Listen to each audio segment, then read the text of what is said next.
Bom dia, boa tarde, boa noite, boa madrugada, galera. Com vocês, mais uma vez, o professor Douglas Canário, o passarinho mais famoso do Brasil. Passarinho, o que você vai falar comigo? Vou falar com vocês mais um pouquinho da lei de número 8.112 de 90. Lembra que eu ainda brinquei com vocês no finalzinho da última aula? É cansativo, eu sei que foi, mas eu ainda brinquei com vocês sobre o artigo 37, inciso 11, ele já que eu já deixei aqui pra vocês. O que ele vai dizer o artigo 37, inciso 11? Eu parei exatamente nesse slide aqui lá com vocês, na última aula. Nenhum servidor receberá remuneração inferior ao salário mínimo. E nenhum servidor poderá perceber mensalmente, a título de remuneração, importância superior à soma de valores percebidos como importância superior à soma dos valores percebidos como espécie de qualquer título no âmbito dos respectivos poderes, pelos ministros do Estado, por membros do Congresso Nacional e ministros do Supremo Tribunal Federal. Onde eu quero chegar? Quando você entrou no 37, inciso 11, no artigo 37, inciso 11 da Constituição Federal, você leu, está escrito assim, ó, você já abriu ele aí e já transcreveu no seu caderno. Ele é muito grande, não é não? Ele vai dizer que a remuneração, subsídios, ocupantes de cargos, funções, empregos públicos, na gestão direta, autárquica, fundacional, dos membros de qualquer dos poderes da União, do Estado, do Distrito Federal, dos municípios, detentores de mandato eletivo, dos demais agentes políticos e os proventos, pensões ou outra espécie remuneratória. Aí ele diz assim, ó, percebidos cumulativamente ou não, incluídas as vantagens pessoais ou de qualquer outra natureza. Ele vai dizer lá na lei assim, ó, não poderão exceder o subsídio mensal em espécie dos ministros do Supremo Tribunal Federal, aplicando-se como limite nos municípios subsídio mensal dos prefeitos e nos estados e no Distrito Federal o subsídio mensal do governador. Aí ainda coloca assim, ó, no âmbito do poder, isso, vê lá se está escrito, no âmbito do poder executivo, e o subsídio dos deputados estaduais e distritais no âmbito do poder legislativo. E os subsídios dos desembargadores do Tribunal de Justiça. Mas isso tudo é limitado a quanto, Canário? A 90 inteiros e 25 centésimos% do subsídio mensal em espécie dos ministros do Supremo Tribunal Federal. No Poder Judiciário, aplicava esse limite aos membros do Ministério Público, aos procuradores e aos defensores públicos. Salvo engano, é assim que está na lei lá, mais ou menos. Mas vamos lá, com bastante calma. Não, tem que saber tudo que está escrito na lei? Não, você tem que saber essas informações aqui que são pertinentes. Aqui é a primeira parte dele, percebidos cumulativamente ou não. E depois ele diz quais são os tetos. No âmbito federal, ou seja, trabalha a ideia do ministro do STF. Prefeito, dentro do município. Deputado estadual. E deputado dentro do Estado, Distrito Federal, governador. E deputado estadual, deputado distrital, no Legislativo. E desembargador do TJ, no âmbito do Poder Judiciário. Show de bola. Mas desembargador do TJ é limitado a 90 inteiros e 25 centésimos. Isso aí é tranquilo, isso aí é pacífico, isso é legal. Ninguém, para sua prova, como via de regra, ninguém recebe mais do que o ministro do STF. Só que aí, gente, eu venho para cá e eu quero te preparar para a NASA. É por isso que eu estou falando. Como assim, Canário, preparar para a NASA? Se a sua prova falar sobre isso aqui, ó, artigo 37, inciso 11, perguntar, ninguém pode receber mais do que o ministro do STF? Tá certo, acabou, pula para a próxima questão, esse é o gabarito. Dentro do município, teto remuneratório do prefeito? Sim. Do Estado, do governador? Sim. Em âmbito legislativo, deputado estadual ou distrital? Sim. E dentro do TJ, desembargador? Perfeito. Só que como ele diz percebido cumulativamente ou não, eu quero que você fique ligado. Pelo artigo 37, inciso 11, olha para cá, eu estou olhando no fundo do seu olho. Ele vai dizer para a gente que não pode acumular. Não pode, nem a soma de 2 cargos não poderia ultrapassar. Como assim? Aqui ele diz percebidos cumulativamente ou não. E é isso que eu quero que você fique ligado. Vou botar até um asterisco. Por que você fica ligado? Porque tem um recurso extraordinário. Saiu no ano de 2017. O recurso extraordinário 60-20-43. Isso. Confere. É isso mesmo. 60-20-43. Com a data do recurso, que foi no dia 27/4/2017. Pode pesquisar? Pode pesquisar. Canário, quando eu digo isso para vocês é porque isso aqui pode arrebentar meio mundo. Então é por aqui que eu vou nivelar você. Eu não vou ficar só brincando de Canário, entre vencedores a gente só lê os artigozinhos, tá tudo certo. Não, vou te dar uma aula completa. E aqui eu quero te dar completa por causa disso. Preste atenção. Se a banca te perguntar assim, alguém pode receber mais do que o ministro do STF? Não. Mas esse recurso extraordinário contou a história de um cara que tinha 2 cargos. Tício fez concurso para um cargo de médico. Médico é profissional de saúde? Sim. Pode acumular com outro médico? Sim, ele fez concurso para outro cargo de médico. Um cargo de médico dele pagava 20 mil reais. O outro cargo de médico pagava 21 mil reais. Aí eu te pergunto, Canário, imagina, esse é só um exemplo do valor. Ultrapassou o teto remuneratório do ministro do STF? Sim, seus 30 e pouco, ultrapassou. Naquele momento, cara, se ultrapassou, a pergunta é: pode, de acordo com a Constituição? Não, não pode. E de acordo com esse recurso, pode? Pode. Onde eu quero chegar? Se a banca quiser aprofundar mais um pouquinho e falar que atualmente o servidor, a soma de 2 cargos pode ultrapassar o teto remuneratório, pode ou não pode? Pode. Dá uma olhada nisso aqui, cara. Se não me engano, foi do Mato Grosso, eu acho. Se for do Mato Grosso do Sul, um dos dois. Já tem de Santa Catarina também, que é o mais atual. Enfim, tem diversos. Mas esse aqui já foi o que deu primeiro bar, assim, pela primeira discussão no mundo jurídico. Onde eu quero chegar? Fica ligado que a soma de 2 cargos hoje em dia ela já pode ultrapassar o teto remuneratório, desde que separadamente não ultrapasse. Onde eu quero chegar? O cara pode ter mais de um cargo sim, mas separadamente não pode ser contado. Exemplo, ele não pode ter um de 30 e pouco que passe do ministro, não. Ele pode ter 2 de 20 que a soma dos dois ultrapassa. Por quê? Porque a STF entendia que violava o princípio do concurso público. Se o cara fazia o concurso de número 1 e o concurso de número 2, como é que ele ia ganhar só uma parte do concurso número 2? Não tem como. Então, se violava o princípio do concurso público, ele permitiu. Tá comigo até aqui? De verdade? Então vamos lá. Beabá, artigo 37, inciso 11. Alguém pode receber mais do que o ministro do STF? Não. Canário, aprofundando, de acordo com o recurso, pode? Não pode? Pode, desde que separadamente não ultrapasse.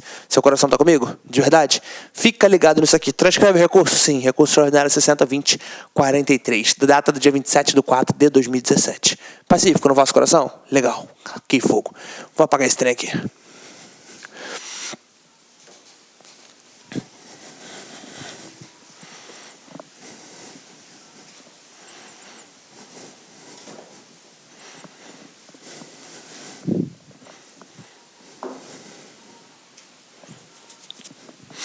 Nenhum servidor poderá receber vantagem pessoalmente, já expliquei esse pedaço.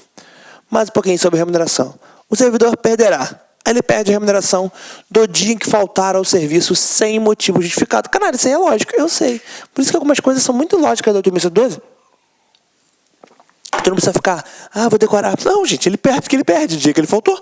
A parcela da remuneração diária proporcional aos atrasos e ausências justificadas, ressalvadas as concessões que trata o artigo 97, e as saídas antecipadas na salvo de hipótese de compensação de horário até o mês subsequente ao da ocorrência, a ser estabelecida pela chefia imediata.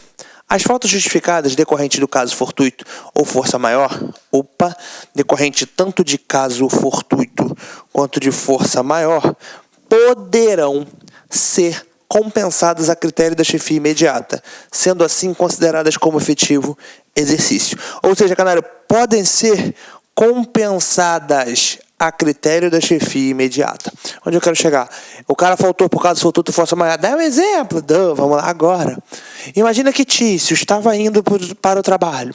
E na casa de Tício mora nesta casa aqui. Esta casa onde Tício mora tem esta rua. Só que para Tício sair desta casa, ele tem que passar necessariamente por essa rua. Aqui não tem nada, aqui é morro, beleza? Só tem esta única rua. Ocorre que um prédio que estava aqui caiu e fechou a rua inteira. E ninguém consegue mais passar. Quando digo que ninguém consegue passar, nem andando, ninguém mais passa, travou tudo. Aí pergunto, Tício consegue chegar até lá? Não. Mas Tício não tem a circunstância alheia à sua vontade? Sim, canário. Ou seja, automaticamente ele não conseguiu. Esse aqui foi um exemplo. Segundo exemplo, canário. Mesma coisa agora, tinha uma árvore. Pronto, em vez de ser um prédio que caiu, foi uma árvore. A árvore, o que aconteceu? Veio uma tempestade muito forte. E a árvore travou a rua toda, de uma forma que ninguém mais conseguia passar. Canário, começou enchente, chuva, vento, tudo isso. Impossível de sair de casa. Situação proveniente de força maior também. Ou seja, uma eu trabalhei a ideia de caso fortuito, outra de força maior. Show de bola. Ou seja, situações que o cara não consegue tocar, não consegue passar. Então, naquele momento, pode ser, canário? Sim. Ou seja, quando ele diz: as faltas justificadas decorrentes de caso fortuito ou força maior poderão ser compensadas a critério da chefia imediata, sendo assim consideradas como de efetivo exercício. Ou seja, se é considerada de efetivo exercício, sim. Fechou? Beleza. Vamos que vamos. Observação: o vencimento e a remuneração e o provento não serão objeto de arresto, sequestro ou penhora, exceto nos casos de PA, a famosa PA, prestação de alimentos resultante de decisão judicial. Canário, onde eu quero chegar? O valor que o cara recebe não é tocado, ninguém toca. Eu tenho a primeira hipótese aqui, que é a primeira exceção, expressa na lei, exceto se for pensão alimentícia. Show de bola. A famosa prestação de alimentos? Sim. Canário, tem mais alguma? Sim. Toma cuidado que o consignado também entra. Qual consignado? Mas o consignado desde que tenha autorização prévia. Opa, travei minha cabeça. Trava não. O que é consignado? Vamos lá. Consignado acontece muito quando o servidor é o famoso pobre saber que tem dinheiro. É isso que dá. O consignado é isso. Não tinha explicar, tô brincando. É aquele que o gerente fala assim, tem um pré-aprovado para você aqui e tal, já vai descontar direto. Esse é o consignado. Esse que vai descontar direto, você assina um papel para permitir. Quando você permite a autorização prévia, aí ele pode tocar. Agora aquele ali não, basta ter uma decisão judicial. Show? Então fica ligado. Pô, caraca, canário, vamos que vamos. Por que você não está lendo só o artigo? Porque ele é lei e você lê em casa. Meu objetivo aqui é te mostrar como é que tu vai acertar. Das vantagens, aí surge assim, além do vencimento, poderão ser pagas ao servidor as seguintes vantagens. Ou seja, ele recebe indenizações, gratificações e adicionais. Claro, como assim? Indenizações, gratificações e adicionais. A gente vai falar de um por um, claro que eu vou. Mas ele pode pagar, além do vencimento, as indenizações, gratificações e adicionais. Por isso que lá no exemplo do contra-cheque eu chamei de vantagem 1, vantagem 2, vantagem 3. Por quê? Porque eu não tinha explicado o que é indenização, o que é gratificação, o que é adicional. Então não tinha como eu te falar. As indenizações não se incorporam ao vencimento ou provento para qualquer efeito. Dá exemplo de uma indenização do canário, aquele cara que percebe indenização quando ele é reintegrado lá atrás, lembra? Então volta, aquilo ali pode ultrapassar, por exemplo, até o teto remuneratório? Pode, por quê? Porque não é estabelecido para qualquer efeito. As gratificações e os adicionais incorporam-se ao vencimento ou provento nos casos e condições indicados em lei, ou seja, se a lei falar, aí sim. As vantagens pecuniárias não serão computadas nem acumuladas para efeito de concessão de quaisquer acréscimos pecuniários ulteriores, sobre o mesmo título ou idêntico fundamento. Ou seja, ele não tem como, cara, computar ou acumular para efeito, se for pelo mesmo fundamento. Lógico que não. E aí começam as indenizações, que é onde a gente começa a queimar gordura legal. Indenizações surgem a famosa data. Se é a data, canário, a data que eu vou aprender são as diárias, a ajuda de custo, o transporte e o auxílio moradia. A ajuda de custo já sabe quem recebe. Quem recebe ajuda de custo? A gente já falou lá na remoção. Então tu já estava pegando um assunto lá da frente e falando lá atrás? Sim, para que a gente ganhasse tempo e fosse mais direto. E essa ajuda de custo, você lembra que é o cara que foi removido. Então o Estado dá para custear as despesas. Sim, deslocamento da pessoa. Show. Diária é o quê, caralho? Vou te dar um exemplo da diária aqui. Eu moro no Rio de Janeiro, tá, gente? A galera sabe disso. E aqui no meu estado, hoje não mora mais aqui, mas a galera sabe de um cara que foi muito famoso na mídia aí, o Fernandinho Beiramar, não sei se vocês já ouviram falar. E esse indivíduo aí, ele foi preso em determinado momento, ficou em Bangu, um lapso temporal. Depois ele conseguiu, enfim, ir morar depois ele foi para Catanduvas, se não me engano, Paraná, um presídio federal. Onde eu quero chegar? Naquele momento que ele estava lá em Catanduvas, a galera que fez o concurso para aquele cargo fez o concurso do DEPEN. Normal, show. Concurso do DEPEN. Que é agente penitenciário federal. Onde eu quero chegar? É departamento penitenciário. Tá, beleza. E essa galera aí fez concurso para ficar dentro do estabelecimento prisional. Só que este indivíduo, Fernando de Beiramar, estava sendo acusado de praticar foi acusado não, foi julgado. Então, ele praticou um crime no Bangu. Em Bangu, dentro de um presídio. Estabelecimento prisional do meu estado, do estado do Rio de Janeiro. E aí, quando ele veio, ele voltou para cá para ser julgado. Ele já estava lá em Catanduvas, presídio federal, e ele voltou para o Rio de Janeiro para ser julgado. Quando ele voltou, a galera da DEPEN veio junto, veio tomando conta daquele cara. Onde eu quero chegar?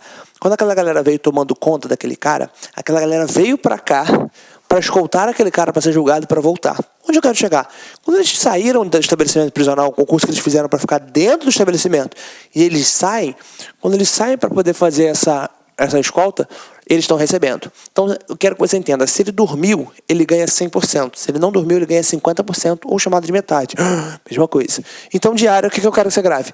É o deslocamento do servidor, mas em caráter o quê? Temporário. Ou seja, e mais o que você tem gravado da diária, canário? Segundo raciocínio da diária. 100 pernoite igual 50%. Com pernoite igual 100%. Isso que eu quero que você grave de diária já é mais do que o suficiente. Show de bola? 100 pernoite com pernoite. Transporte. Depois a gente vai ler um por um, fica calma. Ajuda de custo, já falei. Transporte, geralmente, cara, é o famoso toque-toque. O que é toque-toque? Toque-toque eu costumo chamar de oficial de justiça. O oficial de justiça é o cara que chama teu nome todo e vive batendo em porta. Como assim? Chama teu nome todo e vive batendo em porta. O oficial de justiça, ele trabalha no dia a dia, ou seja, cara, ele trabalha na rua. É isso que eu quero que você entenda. Ele vai chamando, por isso que eu falo que ele faz toque-toque. Ah, ele vai batendo de porta em porta para cumprir. Isso, essa é a ideia. Naquele momento que esse oficial de justiça está batendo de porta em porta, onde eu quero chegar? Quando ele está na rua, ele fez o concurso para ficar na rua. Então ele não pode receber diária. Porque não é em caráter temporário dele definitivo. Só que ele utiliza o veículo dele. Por exemplo, em alguns estados, utiliza o próprio veículo para desenvolver atividade para o Estado. Quando ele utiliza o próprio veículo, eu quero que você entenda, se ele utilizou do próprio veículo para desenvolver aquela atividade para o Estado, ele vai receber, sim, canário, ele vai receber o que chamamos de transporte. Esse transporte é para se deslocar do Estado. É como se o Estado, abre aspas, estivesse agregando o veículo dele. O que é agregar? Quando você tem um caminhãozinho, bate a porta de uma empresa e diz, empresa, trabalha com o meu caminhão e me paga um valor por mês. É mais ou menos isso. Então o Estado paga o valor daquele cara. Então o cara recebe diária para utilizar o seu carro para o Estado? Isso. Ele utiliza. Ah, mas se o Estado tiver carro próprio? Aí, claro que não, lógico. Então aquilo ali, canário, eu não posso falar que vai se incorporar ou não. Beleza? Exatamente por isso. E o auxílio moradia é o cara que vai em caráter definitivo, com uma cargo de chefia, por exemplo. Ou seja, ele vai para outro lugar, o Estado auxilia na sua moradia. Por isso que não é auxílio moradia. Isso aí mesmo, vamos que vamos. Caraca, maluco, caô. Verdade. Então o que eu tenho que gravar? Auxílio moradia em caráter definitivo. Ajuda de custo, deslocamento de alguém. Transporte, utilizar o veículo próprio. Auxílio moradia, caráter definitivo, diária, temporário. Definitivo, temporário. Isso que eu tenho que gravar.